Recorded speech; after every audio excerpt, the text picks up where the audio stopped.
Bayan, kaugnay pa rin ng lindol sa Calayan, Cagayan. Humingi tayo ng update mula mismo sa kanilang alkalde. Makakausap po natin si Mayor Joseph Leopis.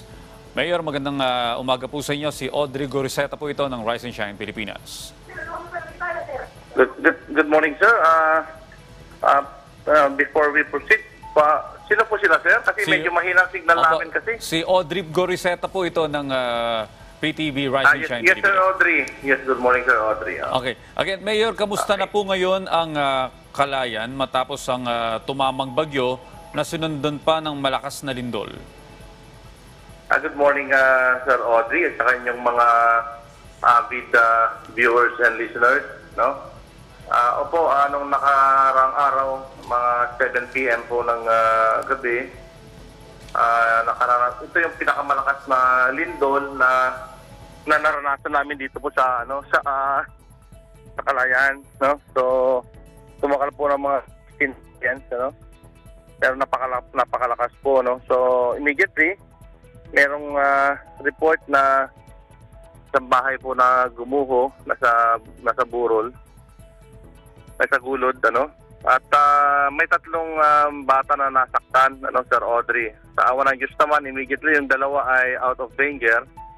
Yung isa po ay unconscious, no? So, naitakbo na po yun sa hospital. At sa awa ng Diyos ay normal naman po lahat yung mga ginawang medical check-up and examination, no? So, pero pina-admit pa rin namin. Wala po naman siyang galos, wala siyang contusions or aberrations whatsoever. Wala naman po, Pagdating naman po sa infrastruktura, of course may mga buildings tayo na may konting crack, Ang masaklap lang po yung ating mahigit sa 10 na sa 14 classrooms, yung talagang ipapakondemn na, Actually, ayaw na pumasok yung mga bata, takot na rin. At nag-decide na yung DepEd na mag-conduct muna po ng blended learning, yung tulang ginawa natin nung pandemic. So, ang infrastruktura naman, may mga tulay tayo, hindi naman, okay pa rin naman. Pero yung 14 classrooms lang, yung talagang condemnable na, Sir Audrey, Mayor, kamusta po yung mga kababayan natin doon?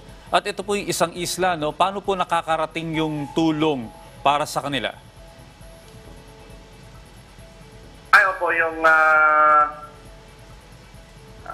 by boat, may mga commercial boats naman tayo, na nagpa-fly between Apari and Calayan, Taanak at Claveria. May tatlong exit points, entry points, na pagka okay naman pong weather, Sir Audrey, ay regular naman po yung mga pagdating ng mga tulong natin sa kasama yung mga basic commodity.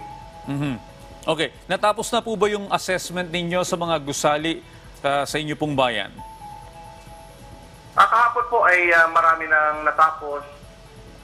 Dahil po ang bayan namin po ay 4 na isla, 4 na isla, yung karamihan po yung wala pong signal, ay kasalukuyan pa po yung iba, kasalukuyan po. Hopefully today, matapos na po lahat, Sir Audrey. Okay. Mayor, may mga damages, sinabi mo, sa infrastructure, maging sa mga paaralan. May enough funds pa po ba kayo? May pangangailangan po ba ang inyong probinsya, sir? Ay, wala na po kasi remember, Sir Audrey, tinamaan ko kami ng magkakasunod na bagyo, significantly yung Typhoon Egay. Ang dami pong bathrooms na nasira, yung lalo na po yung roofing, at ceiling. Tapos hindi pa nataayos, hindi pa nataayos. Dahil nga po ang hirap din na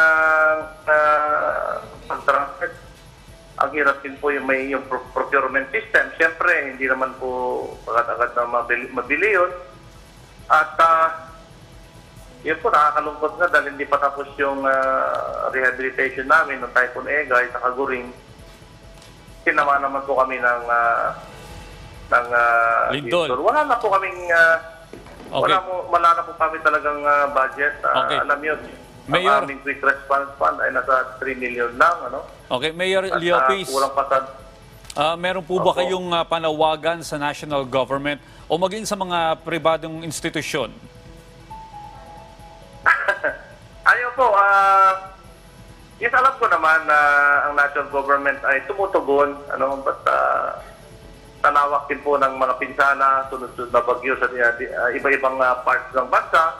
Alam ko po na hirap din ang national government agad na magpalo. Pero sana po ang aming isla bilang isang typhoon belt area, at taon-taon po kami tinatawaan ng mahigit 5 bagyo na malakas. Hindi po talaga kami nakakaungos. We can never recover. Sana may konting special attention, lalo ngayon na nilindol ulit kami.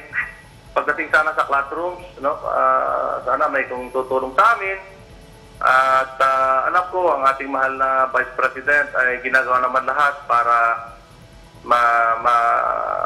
ma-resolve problema sa kakulangan ng classrooms. Dahil ito ay matagal na pong talagang problema ng ating mag-aral.